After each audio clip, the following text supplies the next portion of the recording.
reaffirmed our sole contention is that a carbon tax would make America green again. As Alex Kerr of UC Davis explains, a carbon tax would create a price signal for private markets to reduce carbon dioxide emissions and invest in the development of fossil fuel alternatives like solar and wind energy. He furthers that these technologies would be uniquely attractive to businesses after a carbon tax because of their low production costs and stable prices, concluding that the tax would not only create a larger framework for creating and distributing clean tech, but also invite businesses to invest in alternative energy with the guarantee of making a profit. Indeed, Sigmund Schmidt of the European Commission quantifies that a 1 percentage point increase in an energy tax share of total user costs increases clean energy patents by as much as 2.4%.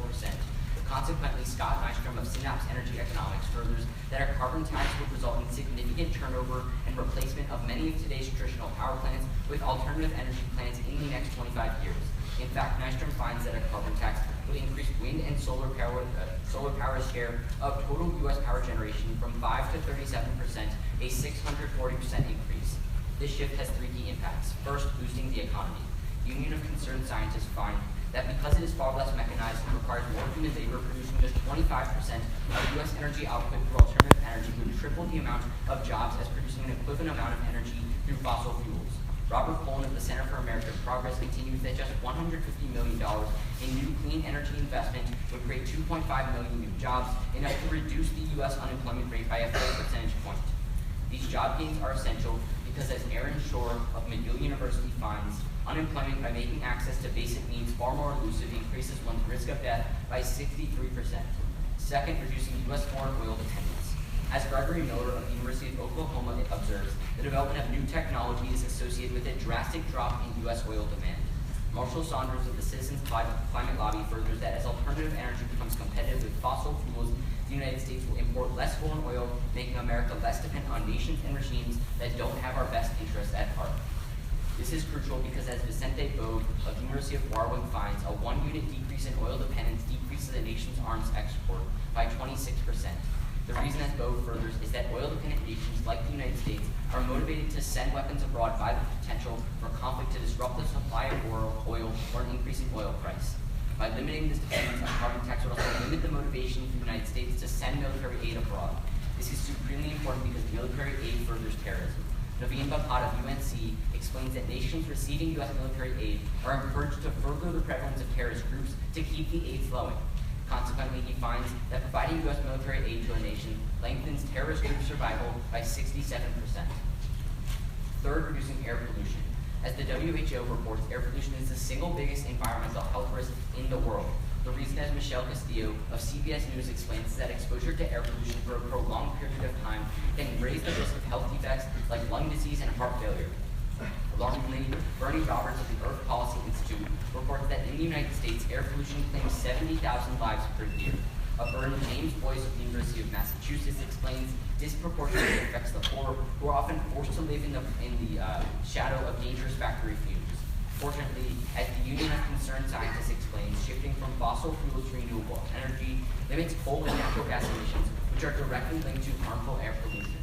Consequently, Ian Perry of the IMF concludes that a carbon tax will result in a 23% reduction in CO2 emissions and a 55% reduction in U.S. deaths from air pollution.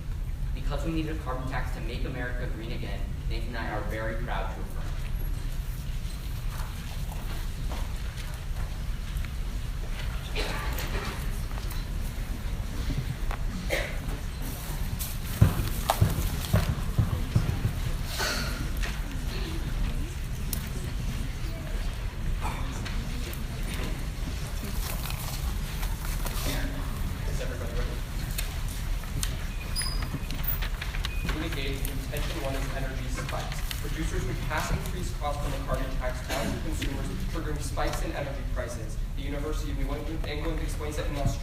Under a $23 carbon tax, the price of electricity rose 26%. However, the Consumer Federation of America explains that this is a primary reason that past oil spikes have invariably caused recession, and that the 2008 recession was so severe. There are hundreds of thousands of jobs at risk, which is why UC San Diego explains that all but one of the 11 post-war recessions were associated with an increase in the price of oil. Unfortunately, the Huffington Post finds that because of the increasingly interconnected nature of the world economy, as many as 900 million people could fall back into poverty in the event of an economic shock. Contention 2 is destroying multilateralism. Carbon taxes reduce the international commitment to fight climate change for 2 reasons, and the first is leakage. In the face of higher prices, firms face incentives to shift their production overseas. Matthew Cole, the Inter-American Development Bank, quantifies that a 1-unit increase in pollution abatement costs increases the likelihood of outsourcing 13%. In fact, the Journal of Environmental Economic studies the Kyoto Protocol and found leakage rates as high as 130%. Yoshida, the Center for International Environmental and Resource Policy, impacts that carbon leakage erodes the effectiveness and credibility of international climate change agreements. Loss of credibility discourages those states that committed to emissions reduction to strengthen commitments or even to comply with existing ones. He gives the example that the dampening effect of carbon leakage has called the Kyoto Protocol's credibility and enforceability into question. Second is border taxes. Medina of the Sustainable Development Law and Policy Journal explains that all U.S. legislative proposals apply border tax adjustments to primary products with high emission levels during production processes. MIT explains that border carbon adjustment are tariffs on the emissions embodied in imports from nations without climate policies. However, unilateral carbon taxing causes international backlash, as the International Institute for Sustainable Development explains that countries including India, Malaysia, Pakistan, and Thailand argue that border tax adjustments amounted to eco-imperialism, the U.S. determining how other countries should manage their affairs. Indeed, Medina furthers that targeted countries of future BTAs have expressed their opposition to these measures, most notably China and India. As a result, the Center for International Governance Innovation explains that it is naive to think that developing country governments will cooperate if they feel that environmental policies in industrialized nations were misused to shut out their imports. A developing country veto of a strong climate change deal may well be the price of green protectionism. The impact of destroying multilateralism is critical, as the European Commission on the Environment notes that to safeguard citizens from risks to health and well-being requires strategic objectives that can only be achieved if a series of key international environmental agreements are supported and implemented. Contention 3 is improper politics. A carbon tax degrades environmental policy in 2 ways, and the first is backlash. University of Michigan explains that carbon taxation is a non-starter at the national level of democracies and advanced economies. The imposition of cost through energy taxation is immediate and capable of provoking strong negative reactions. The Associated Press finds that in Australia, 3 top political leaders lost their jobs over the carbon tax as support for climate change measures plummeted.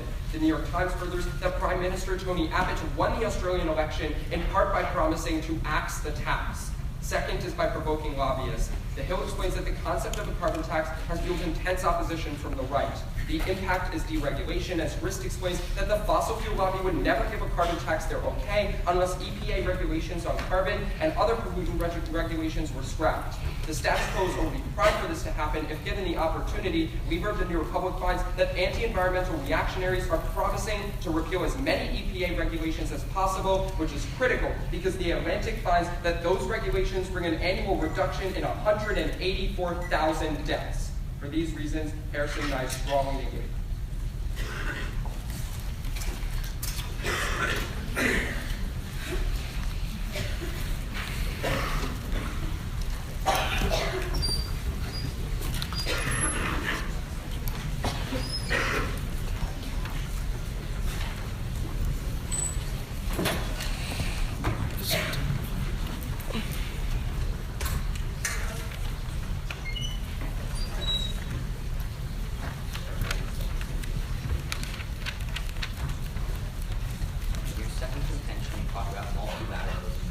First one is leakage, and your second one is border taxes, right? So how is leakage going to happen to the point where we're taxing anything that leaks out of the United States and then tries to come back? So we can provide you evidence right after this that suggests that border taxes are actually incredibly ineffective in locating sources of carbon abroad. So they don't actually tax where it's correctly. Wait, I'm sorry? Because border taxes are still taxing other industries in that nation, correct? It's just not necessarily taxing the right ones. Can I please ask you a question? Taxing the carbon-intensive industries, which you tell me. I just told you that they're not good at tracing those industries. Wait. So they're just taxing everything that comes into the United No. They were ineffective in choosing which ones to tax. Look, I don't know, but regardless of the numbers, right? I don't need to prove that there's more than 100% leakage. Some leakage, no, because our impact occurs regardless, right? Some leakage will occur. Can you agree that maybe even a small percentage will occur? Okay, great. So our contention is about how leakage undermines confidence in climate change deals. Wait, but if they see that global emissions are going down, despite like a 6 to 9% leakage rate, they still see that emissions are going down, correct? The perception of these countries is that it does not. So they're not smart enough to know that a 6 to 9% increase in leakage, like a leakage rate of just 6 to 9% doesn't mean that you're decreasing Guys, emissions. can I ask a question? Yeah, sure. Okay, so in your case, do you agree with me that energy prices will increase? Is that not the internal link? Great. Do you have a question? So in your first contention, you talked about like oil spikes and how that leads to recession, right? Yeah. So in the 40 other countries besides Australia that implemented a carbon tax, have we seen this huge type of recession that you're talking about? Well, our evidence is specific to the United States. We tell you that in the U.S. specifically, 10 out of the 11 last recessions were created because of spikes in oil prices. One of those were created and associated with. We give you a specific example. Every part that you said is I was one. about to get to the previous part. In the 2008 recession, we have evidence that suggests that part of the reason that it was so severe was because of the energy crisis. Right, Now, the reason am I that correct in was assuming? caused- Wait, Sam, am I correct in because of assuming? risky investment, not because of oil prices? Yeah, but we show that the severity and the longevity increased because of oil prices. Am I correct in assuming? you're not thinking into the actual Sam, cause of the recession. doesn't the United States have a bigger energy fossil fuel industry than the other 40 countries, such as Norway, Sweden, Denmark? Thank you. European Union combined, if they all passed a carbon tax, theoretically, the European Union would also have seen a similar recession. Because a lot of the European Union oil comes from places like Russia, which don't necessarily have a carbon tax, right? The United States oil comes they have U.S. oil. taxes. Yes, they have. No. They have border taxes in the United States. That legislation is No, you specific. said that in all Border taxes other- have nothing to do with what we're talking about right now. Okay, so in the United States, a very fossil fuel intensive industry, energy prices increase.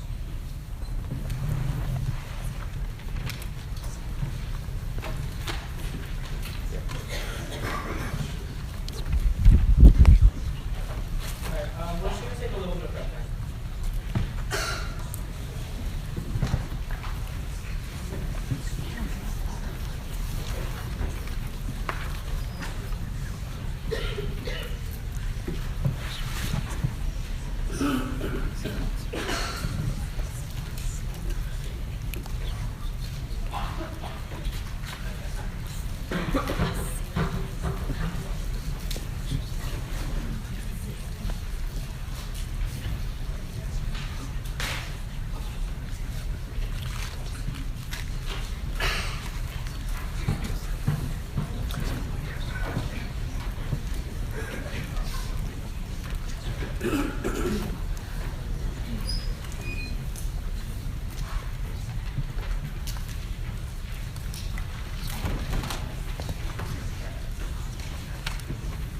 Everybody ready?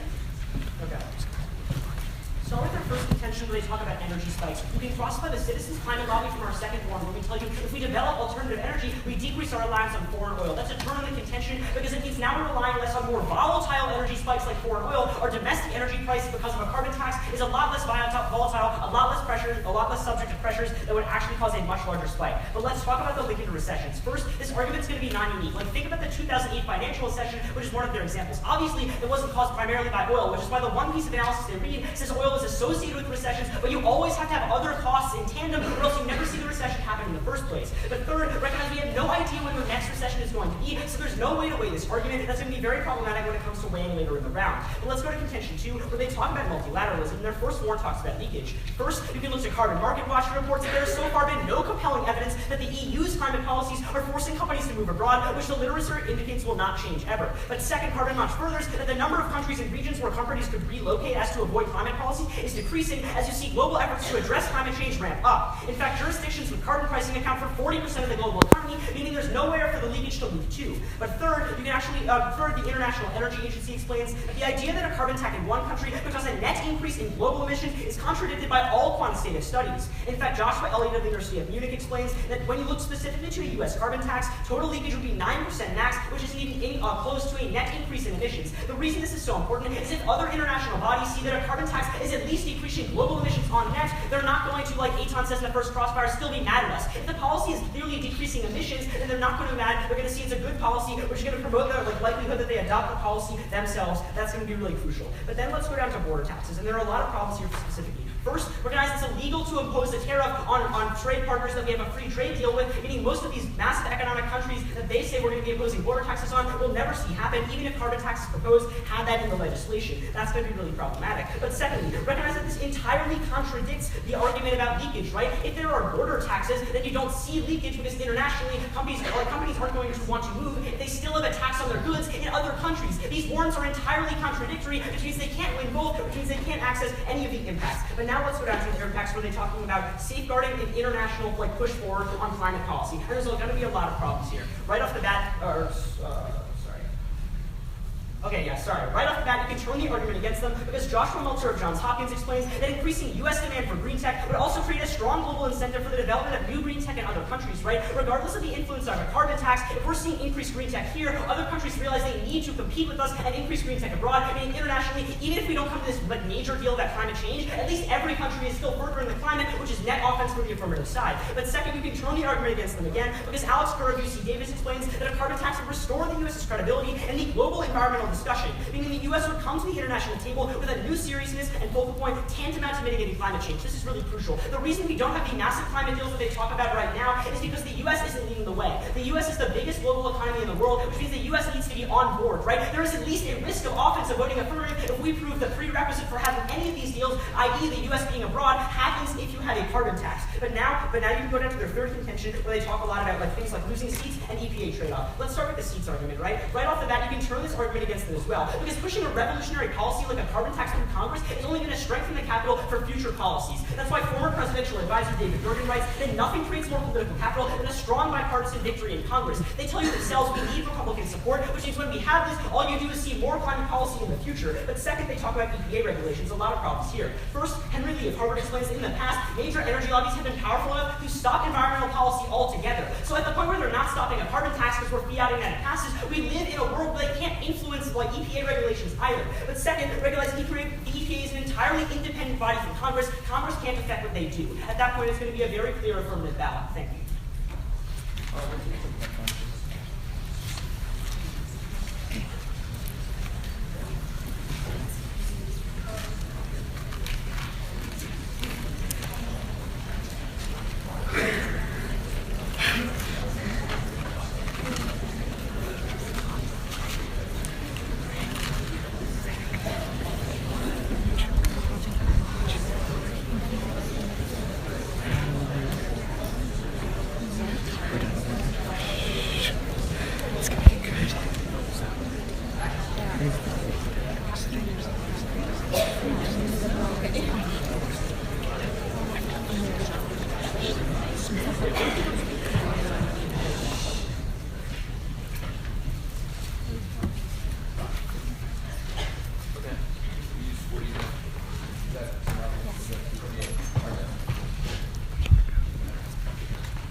Okay. Is everyone ready?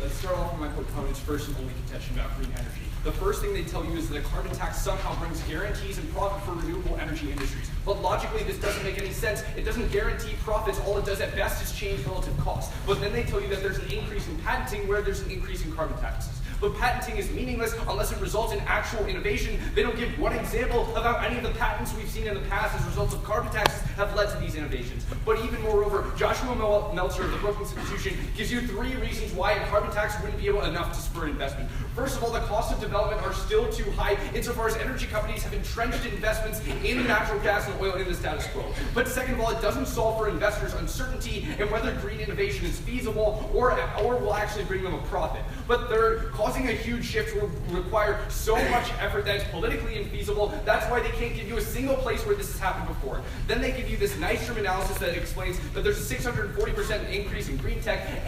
This study is funded by climate change lobbyists who may actually haven't been reflected in any real changes in the status quo. But there's a couple reasons why you can actually turn this argument against them. The first is that energy companies invest into research out of their disposable income. If a carbon tax put more costs on energy companies, then their disposable income decreases and they have to cut their research and development sector, which isn't necessary for their profits. That's why Aaron Baker of the University of Massachusetts finds that a higher carbon tax translates to decreased investment.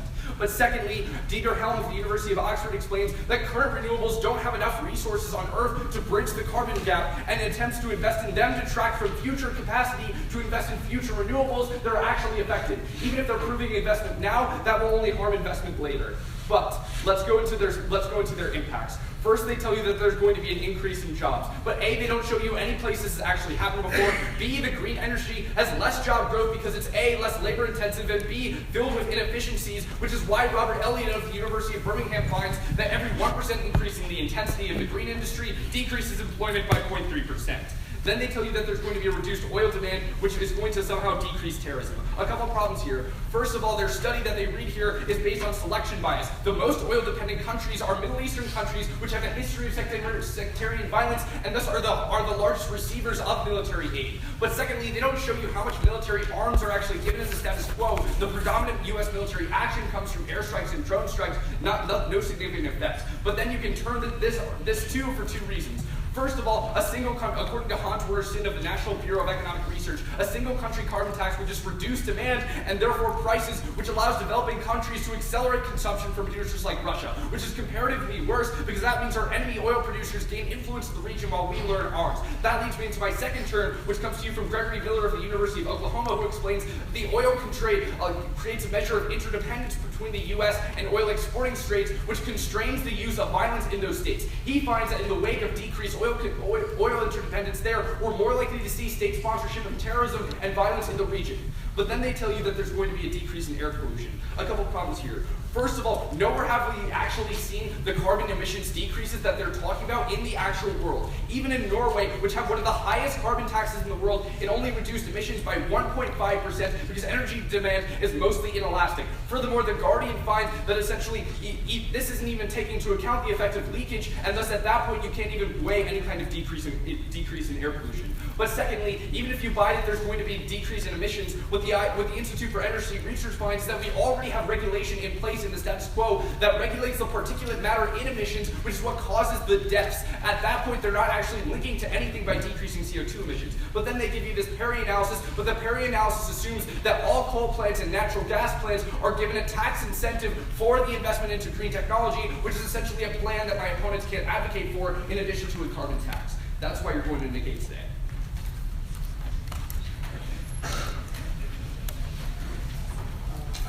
Well, we're going to take some time.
But even if that's true, those emitters have taken a philosophy whereby they believe that they care more about the short-term economic benefits than creating actual climate change. Wait, so if we can link it to economic benefits, we access like the benefits of international climate change. No, not necessarily. But you said that the economy was the reason they're opposed. Wait, no, not in every circumstance for one. It's also religious ideology. But in places like China, they care more about the industries that they already have rather than producing some magical new ones that they don't know if they'll work. Industries they already have. So like regardless of a green tax, right? If globally, like a carbon tax in the US decreases global emissions on net, why would countries not want to do it? Okay. First of all, we would dispute that happens. Second of all, countries don't want to do it because when you impose border taxes, they feel like you're essentially forcing them to a border and shifting the burden on them. So even if that's true, so why would a U.S. company move to a country where we have a border tax? Okay, because the border taxes themselves are like a response to the leakage effect. They ultimately do not stop the leakage effect itself. No. My question is, if we already have the border tax, why would a country go to a nation where they're going to be taxed just as high as in the U.S.? Because on net, the border taxes still aren't effective, which is why companies still move. So if they aren't effective, why would countries care about it? Because even though they're not effective, it's about the signal that they send, right? Wait, no, but that's not what you tell me in your case, That is what we tell you in our case. That's exactly what we tell you in our case. You don't link into this signal idea, Yes, we do. right? I tell you literally verbatim that countries see it as a form of eco-imperialism. It's not about whether it actually So maybe serves in the very doesn't. short term, but if they see that it's not affecting their exports at all, it's not going to matter. You've asked questions for 2 minutes. Sure, yeah, go ahead. Can you give me one green innovation you've seen in a country that implemented a carbon tax because of the carbon tax? I mean, I'd say that I can't give you like a specific country saw like a new innovation this much, but I'd say it's like pretty fair at the point where Kerr tells you that green innovation guarantees profit, that some countries in Europe are investing in more things like solar. Wait, but what innovations have we actually seen because of the carbon tax? Not because of anything else, not because of European investment in general, because of the carbon tax. No, we're not talking about like a new technology. It's more about using current technologies more. So what improvements have we seen? Where? In any country. In any country that's I'm implemented. telling you, I don't have a specific piece of evidence saying in this country we saw a ton more green energy. But the reason I don't have that is important, right? The U.S. is uniquely reliant on their fossil fuel industry, one, because more people work there, and two, because Australia it was makes up more uniquely money. reliant on its coal industry, and Norway was uniquely reliant on its oil industry. Wait, not nearly as much as the U.S. is. If you say so.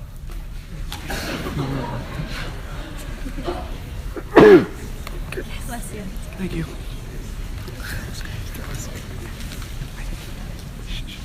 All right? We're going to take some breaths.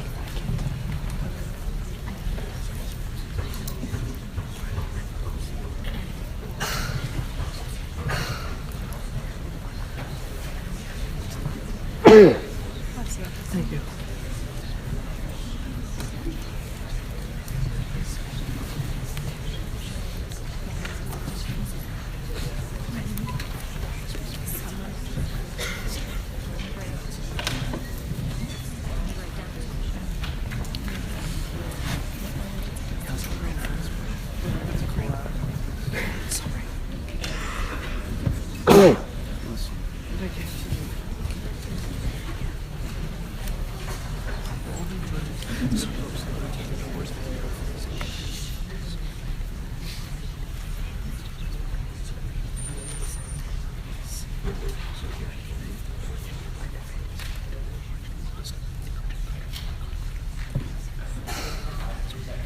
Yep.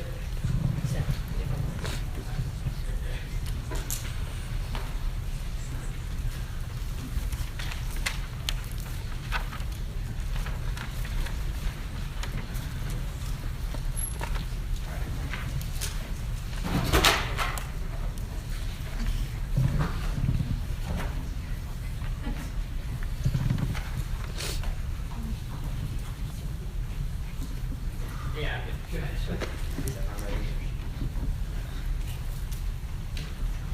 First voting issue is their second contention about multilateralism. Start off with the two responses that they can refute in rebuttal. First, on the international level, the IEA tells you that all quantitative literature contradicts the idea that a carbon tax leads to leakage. This is found empirically in the United States. Elliott tells you that a United States carbon tax would have a maximum of 9% leakage rate, which it means you're on net reducing emissions. It is clear that global emissions are going down. Countries will obviously like them and lead to more environmental policy. But secondly, the term comes from Pure, who tells you that a carbon tax would restore the United States' credibility in global discussion once they pass a carbon tax because it shows they're committed. Now in their third contention about politics, remember that a world in which a carbon tax is passed is a world in which the fossil fuel lobby doesn't have the influence to scrap the EPA regulations once a carbon tax is passed. But secondly, Gergen tells you that political capital is generated when you see a strong wind like a carbon tax going through Congress. You will only see more environmental progress after a carbon tax. So that goes to the second voting issue, which is about making America green again. At the top of our contention, they tell you there are 3 restrictions as to why green energy won't increase.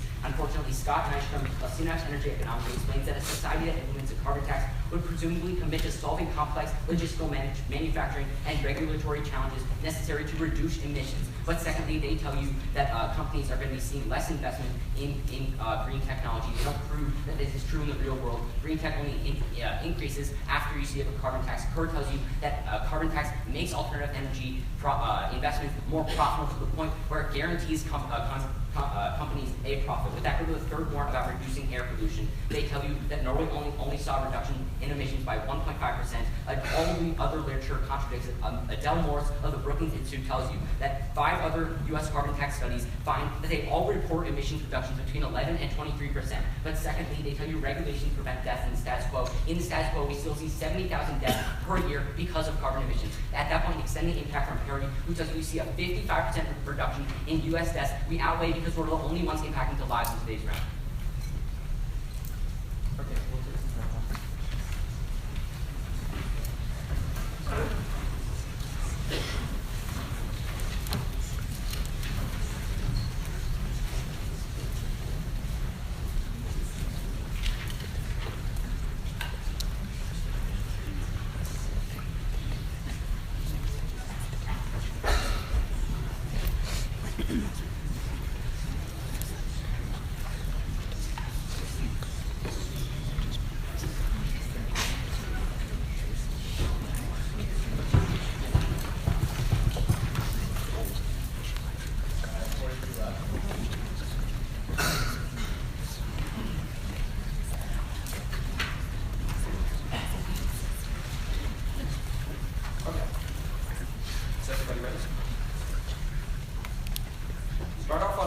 contention. His biggest response is that in the long term, you'll be decreasing dependency on oil, but what he misses is the short-term impact on our case, which is really critical because NBER finds that carbon tax policies are uniquely sensitive to short-term impacts, which means that if the short-term economy goes down, it'll be rolled back in the long term. That precludes any benefits from their case, but also increases the likelihood of recession. Energy prices affect all things. That includes your clothing, your cars, and everything, and the food that you buy. It increases the likelihood of recession, and 10 out of the 11 of the last recessions have been caused or associated with spikes in oil prices. But next, let's go to our second contention. Forget leakage. Border tax adjustments are much more important because they say that the United States would restore credibility, but the United States would never have credibility in negotiations if the developing countries that you need cooperation for are going to be feeling like the United States is being imperialistic. They say that it's illegal to impose tariffs on countries with free trade deals, but developing countries like Malaysia, Pakistan, India, and China do not have free trade deals with the United States.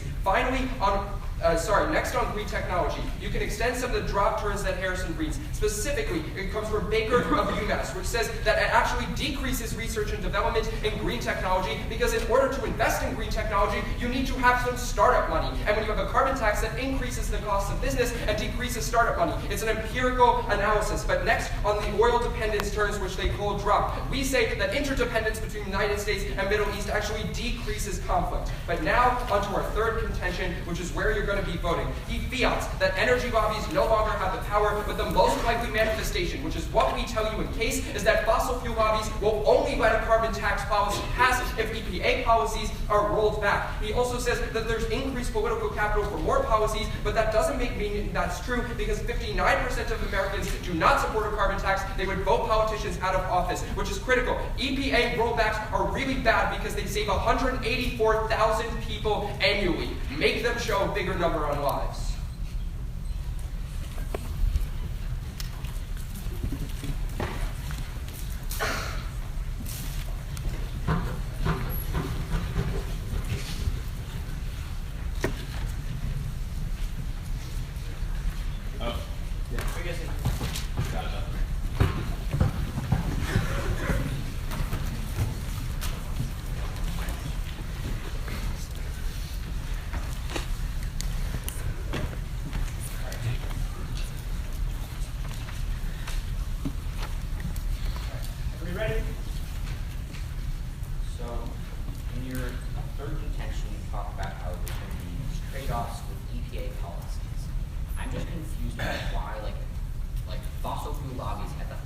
willing to pass a carbon tax, why would they want to scrap UK regulations? Let me explain. You make this ridiculously effusive fiat where you tell me a world where we pass a carbon tax is somehow going to be magically different, and we're going to see a completely different political atmosphere. It would be different. I tell you, It's let not me gonna pass explain. right now. Let me explain. We tell you, no, you're wrong. It would pass, but that would only Why haven't we highlight seen it pass in the So status quo? wait, do we have to, because the fossil fuel, well, I would say that's because of the fossil fuel lobbies, right? Wait, but you just said Wait, that they no. want a carbon tax. It's because we haven't seen any deal give the fossil fuel lobby significant enough agree that reset. they don't have the power? Do you agree that we have to look at most likely Yeah, managed? you can't have both of these things constant at once, right? Like, if they had the power, they would have had the influence and caused a You bad say carbon tax to most pass, likely but they didn't.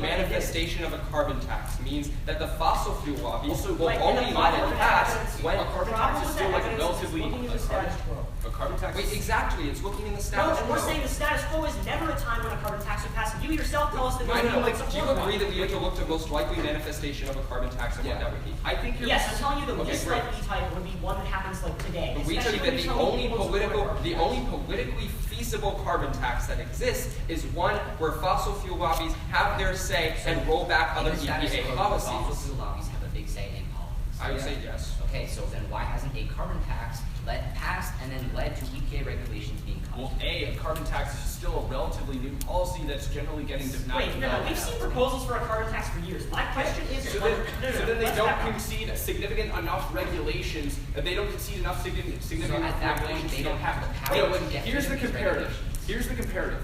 Your world requires a much bigger change in the political structure than our world does, and ours is Yeah, much more because you realistic. need that change You to are pass a no, carbon that's tax. not true. You don't need the entire political system of the United States It's not to the change system for that's carbon changing, tax. why a carbon tax It's hasn't passed. like the entire political relationships within the United States. It's absolutely absurd that you Wait, just get okay, to fiat some let's magical back up, world. let's I back up. want to fiat world If peace people- too. no, if people don't support a carbon tax now, if people don't support a carbon tax now, then things do have to change. No. Very clearly. Our- I think that's well, pretty wait, obvious. fix it. No, that's true. Things can change without it being some place where fossil fuel lobbies disappear. Also, things can pass Congress without public support. So what we are arguing is that since a general We don't argue that fossil fuel lobbies disappear. We just argue that they lose their influence to the point where they can't Yeah, just say how? They scrap lose their EPA influence. How? The issue is that they lose their influence way after the carbon tax is passed. And the That's whole not argument true. is What in our Australia. carded analysis says is a carbon tax only passes if they don't have a lot of influence. Because it says it would strike down Yeah. any environmental policy No. in that time. No, it doesn't. Wait, that's not. Okay, that's.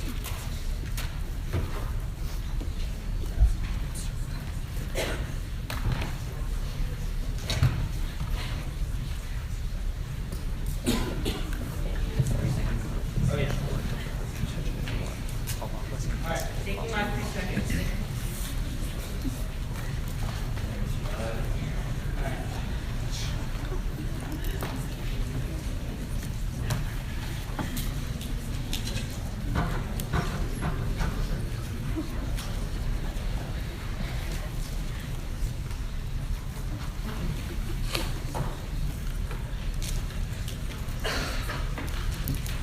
Okay.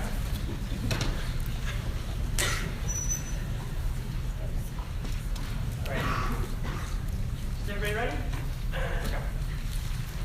First voting issue is going to be their second contention. Remember the Elliott analysis. You'd only see leakage rates at 9%. They never respond to the turn we gain off of the analysis of this card, which is that if countries around the world see that a carbon tax is clearly working, they're going to want to adopt a carbon tax themselves. That allows us to access the international benefits of creating new climate policy in the long term, which is the main argument they go for. That's going to be crucial. Also, it's going to outweigh EPA regulations because if we're accessing a global impact, that means that even if we trade off with EPA regulations in the country, we're still seeing bigger impacts abroad. With that, you can also extend the term they never respond to from CUR, that when you pass a carbon tax, the U.S. comes to the table with a new environmental experience that is tantamount to mitigating climate change. The reason this is so important is because of a risk of offense, right? As long as we are passing a carbon tax, even if it fails, we at least get some experience that allows us to contribute to the global debate on how we help the environment. That's crucial, because what we tell you is that at least most of the countries we're negotiating with, most of the powerful countries want a climate deal. That's what we get out in second tross. That means as long as we are increasing U.S. experience with a carbon tax, with CUR tells you, even if it fails in the short term, the problem is for them that we get to have a new beneficial environmental policy in the long term. That's the CUR analysis. They drop that in every speech. It is the first and cleanest place to vote. But now, let's go back to the response. Let's go to our case in the second voting issue, which is making America green again. First, they never adequately respond to the Kerr analysis besides this doesn't make sense. But what Kerr says is that a carbon tax creates a situation where countries want to invest in green tech because now it's profitable. They leave us new evidence in second summary that says that the carbon tax would be rolled back. We don't have time to respond to that. At that point, you shouldn't be weighing it. Then the only response they extended is R&D idea that we can't innovate in the future, but we're not talking about innovating, we're talking about using green energy we have now. At that point, go down to air pollution. Roberts tells you 70,000 people die a year as a direct result of air pollution. As long as we're mitigating that, we're linking into life, which is larger than any impact we give you. At that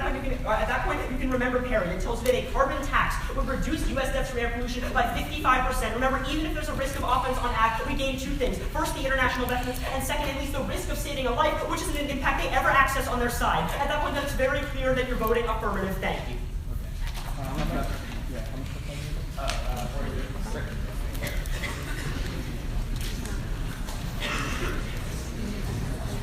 Sorry.